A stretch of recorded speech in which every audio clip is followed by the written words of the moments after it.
Mike is about to go through every single food that could literally end you. Yeah, these harmless little snacks you eat every day, they can eat you back. Don't get shocked just yet. Let's start with peanuts. Mike eats a peanut, then a handful, then the whole bag, because production said commit to the bit.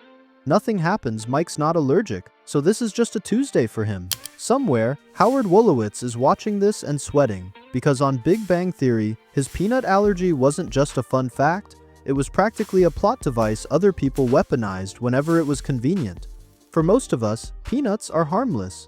For some people, one crumb smaller than a grain of sand triggers a full declaration of war from their own immune system. Throat swells shut, breathing stops, and if epinephrine doesn't show up within 15 minutes, that's it. Lesson: just because something's worked fine for literally everyone else you know, doesn't mean it's not secretly, quietly about to end you. Read the label. And up next, Mike's going to pick a mushroom straight off the forest floor, like it's a snack he ordered. It does not go well for him. Let's get there. The death cap mushroom. Amatoxin mushrooms like this one are responsible for over 90% of mushroom poisoning deaths worldwide. And the toxin isn't destroyed by cooking none of it, no matter how you prepare it. Mike feels totally fine for a full day, films a cheerful little "foraging is easy" video. Then the vomiting starts. A day later he feels better, which is the biggest lie your body has ever told you, because that's not recovery. That's the liver quietly clocking out in the background. By day 4, it's over for both the liver and Mike.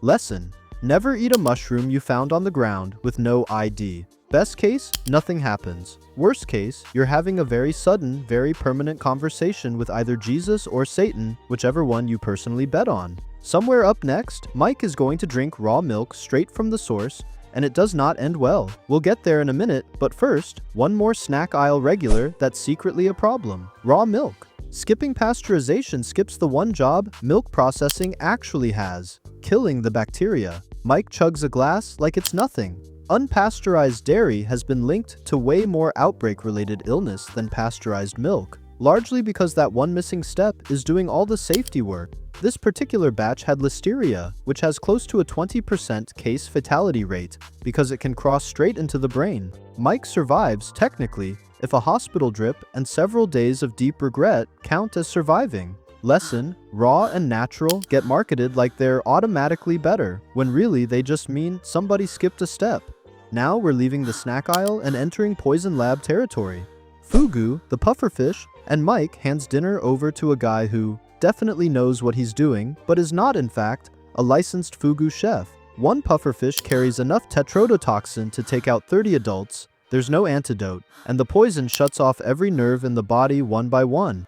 Lips go numb first. Mike tries to say something, nothing works. Full paralysis, fully conscious, and the ventilator doesn't make it in time. Lesson: this is the one splurge where cutting corners on the professional is not the move. Cassava next, and Mike skips the whole multi-day soaking process because he's hungry now, and cassava does not care about anyone's schedule. Eaten raw, it releases cyanide the moment digestion starts. His cells stop being able to use oxygen even while he's still breathing, and it's over within hours. Lesson: some foods are less recipe and more long-term commitment. Basically the Ross and Rachel of vegetables. It takes forever. There are multiple steps you cannot skip, and rushing it hurts everybody involved. Ackee fruit, Jamaica's national fruit, and Mike grabs one that hasn't popped open on its own because patience isn't really his thing. Unripe ackee blocks the body's ability to make and use blood sugar at the same time, so the brain runs completely out of fuel with zero backup plan. Seizures, and Mike's out. Lesson: if it hasn't opened on its own yet, that's nature telling you not yet pretty clearly too. This is where cooking stops helping entirely. Kidney beans, undercooked? Because Mike figured a slow cooker on low counted as cooking. Just 4 or 5 raw beans is enough to cause hours of vomiting, and Mike ate way more than that.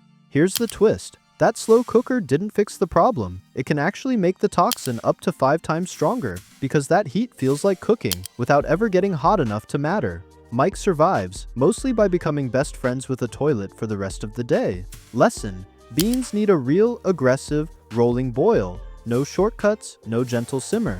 Shellfish, and Mike orders from a beach that was very clearly closed for a reason. Toxic algae bloom, saxitoxin, a poison 1,000 times stronger than cyanide that laughs at cooking, frying, and lemon juice. Nothing about preparation saves you here. One bad shellfish alone can be lethal.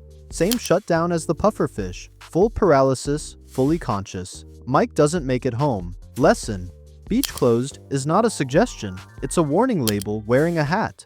Stone fruit pits, and Mike, deep into a health kick, eats a handful of apricot kernels because some guy online called them a superfood. They convert into cyanide once chewed and digested, and real adults have ended up hospitalized doing exactly this. Mike survives, barely, thanks to a fast ER trip and a doctor who's clearly had this exact conversation before. Lesson: if the internet calls a seed a miracle cure, it's not a miracle, it's a seed. This next one isn't food poisoning. This is your body forgetting how to function.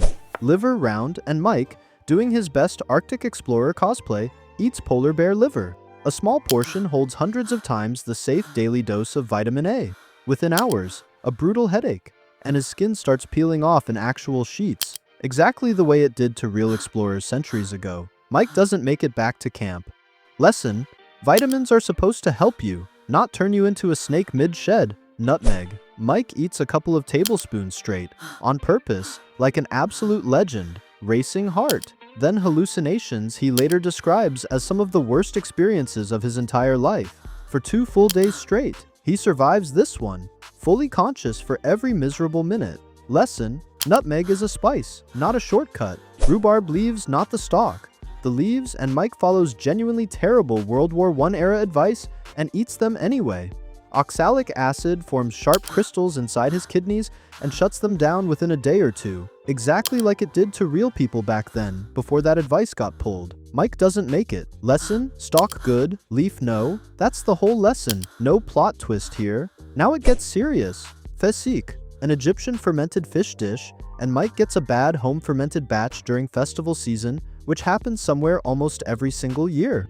Botulism toxin is one of the most lethal substances known to science. A single gram of the pure stuff could theoretically kill 1 million people, and it causes total body paralysis while you're still fully conscious the entire time. No ventilator in time. Mike's out. Lesson: fermentation is a science lab, not a vibe. Respect the process or don't play the game. Hakarl, fermented Greenland shark, and Mike gets an impatient batch that wasn't buried and dried nearly long enough. Fresh shark meat is straight up toxic because of compounds that build up in the flesh, and the traditional process weeks underground, months of air drying exists specifically to break those down. Skip the process, and you're not eating a delicacy anymore. You're eating toxic shark meat with confidence. Mike does not walk away from this one. Lesson: some foods take literal months to become food, and there's no cheat code, no matter how confident you feel about it. And now, the strangest way Mike almost doesn't make it. Casu marzu, the banned Sardinian maggot cheese, made by deliberately letting cheese flies lay eggs in it. Mike eats it the traditional way, larvae alive and moving.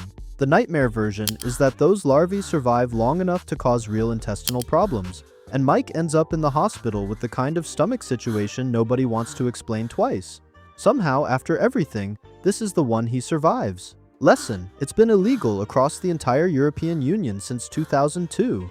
And when an entire continent's worth of governments agrees absolutely not this one, that's probably worth listening to. Mike respawned more times than anyone should legally be allowed to. If there's one thing running through this entire list, it's that it's almost never the food itself. It's the step somebody skipped, rushed, or straight up ignored. So cook things all the way through. Don't eat mystery mushrooms off the ground. And maybe, after everything he's been through today, let Mike retire.